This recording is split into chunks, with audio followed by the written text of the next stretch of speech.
Another day, another story. Typhoon Carina has been intensifying as it moves towards Taiwan. As of July 24, 2024, the typhoon is 345 kilometers north-northeast of Itbayat, Batanes, with maximum sustained winds of 165 kilometers per hour and gusts up to 205 kilometers per hour. It is expected to make landfall over northern Taiwan by the evening of July 24 or early morning of July 25 before heading towards southeastern China. Welcome to Turbo Eminent Channel.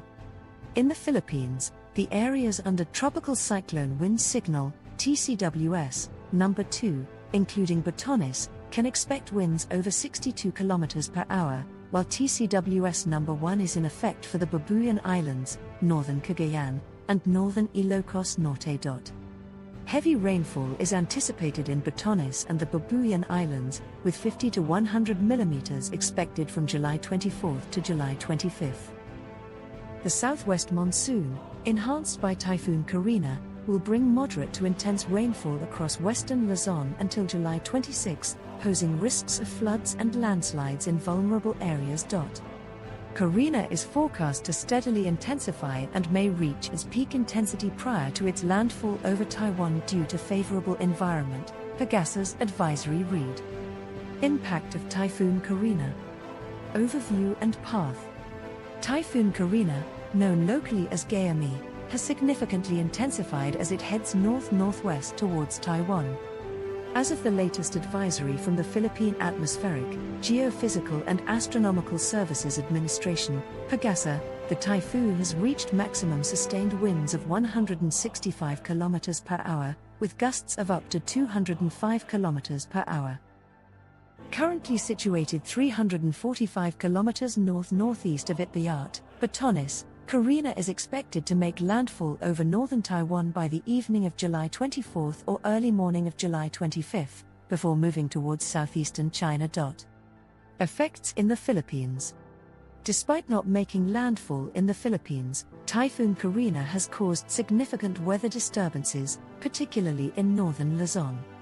Areas such as Batanes and the Babuyan Islands have been placed under Tropical Cyclone Wind Signal, TCWS, number 2, anticipating winds exceeding 62 km per hour. Other areas, including northern Cagayan and northern Ilocos Norte, are under TCWS number 1, where minor to moderate impacts from strong winds are expected. The enhanced southwest monsoon, locally known as the Itbayat, has been further intensified by Typhoon Carina, leading to widespread heavy rainfall across western Luzon. Pagasa has forecasted 50 to 100 mm of rain in Batanes and the Babuyan Islands from July 24 to July 25, with the potential for flooding and landslides in these regions. Precautionary measures. Authorities have advised residents in affected areas to prepare for potential power outages and to secure their homes and fishing boats against the strong winds and heavy rains. A gale warning has been issued for Batanes, the Babuyan Islands, and northern Cagayan, making sea travel risky, especially for small vessels. Rough seas with waves ranging from 2.5 to 4.0 meters are expected along the northern and western coasts of Luzon. Local government units have announced class and work suspensions in some parts of Luzon due to the adverse weather conditions. Residents are urged to stay updated with the latest weather bulletins and advisories from Pagasa to ensure their safety during this period. Future trajectory. After affecting Taiwan, Typhoon Carina is expected to exit the Philippine Area of Responsibility, PAR, and make its final landfall in southeastern China on July 25. There is a possibility that the typhoon may intensify further and reach super typhoon status before making its final landfall. Historical context. Typhoon Carina is part of the regular typhoon season in the Western Pacific, which typically sees numerous tropical cyclones affecting the region from June to November. The impact of such storms can be severe, with risks of flooding, landslides, and damage to infrastructure being common concerns. The Philippines, being an archipelago located in the path of many of these storms, has developed robust systems for monitoring and responding to typhoons, though the severity and frequency of these storms continue to pose significant challenges.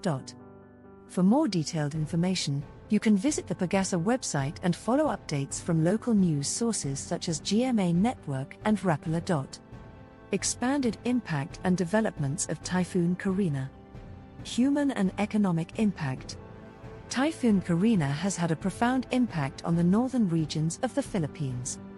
In areas under TCWS number 2, such as Batanes and the Babuyan Islands, the strong winds and heavy rains have led to significant disruptions. Many residents have experienced power outages, and agricultural activities have been severely hampered, particularly in areas prone to flooding and landslides. The agricultural sector, which is vital for these regions, is facing potential losses as crops are at risk of being damaged by the heavy rainfall and strong winds. Fishing communities have also been advised to stay ashore due to the rough seas, causing economic disruptions as fishing is a primary livelihood for many in these coastal areas. The gale warning has further limited sea travel, affecting inter-island transport and the delivery of essential goods. Government and community response. Local government units, LGUs, have been proactive in preparing for Typhoon Carina's impact. Evacuation centers have been set up in areas most at risk, and relief goods have been pre-positioned to ensure quick distribution to affected residents. The National Disaster Risk Reduction and Management Council, NDRMC, has been closely coordinating with local authorities to monitor the situation and provide necessary assistance. In anticipation of possible power outages, the National Grid Corporation of the Philippines, NGCP, has placed its operations on high alert, ensuring that repair and maintenance teams are ready to respond quickly to any infrastructure damage. Environmental impact. The heavy rains brought by Typhoon Carina have led to concerns about environmental degradation, particularly in deforested and mountainous areas. Landslides are a significant risk in these regions, where soil erosion can cause extensive damage to both the natural environment and human settlements. Environmental groups are urging for better forest management and reforestation efforts to mitigate such risks in the future. Comparisons to past typhoons. Typhoon Carina's trajectory and impact are being compared to past typhoons that have affected the Philippines and Taiwan. Historical data shows that while such typhoons are not uncommon, the increasing intensity and frequency of these storms are raising concerns about the long-term impacts of climate change on the region. Studies have shown that warmer ocean temperatures and changing atmospheric conditions are likely contributing to the increased severity of tropical cyclones in the Western Pacific. International assistance and cooperation. Given the potential for widespread damage, international aid organizations have been put on standby to assist with disaster relief efforts. The Philippines has a history of receiving international support in the aftermath of major typhoons, and early preparations are being made to ensure that aid can be delivered swiftly if needed. This includes cooperation with neighboring countries such as Taiwan, which is also preparing for Typhoon Carina's landfall. Conclusion. Typhoon Carina's impact on the Philippines highlights the ongoing challenges posed by severe weather events in the region. The combined effects of strong winds, heavy rains, and enhanced monsoon conditions are testing the resilience of affected communities. The proactive measures by local authorities and the readiness of national agencies are crucial in mitigating the impact and ensuring the safety of residents. Thanks for watching. Request you to subscribe the channel.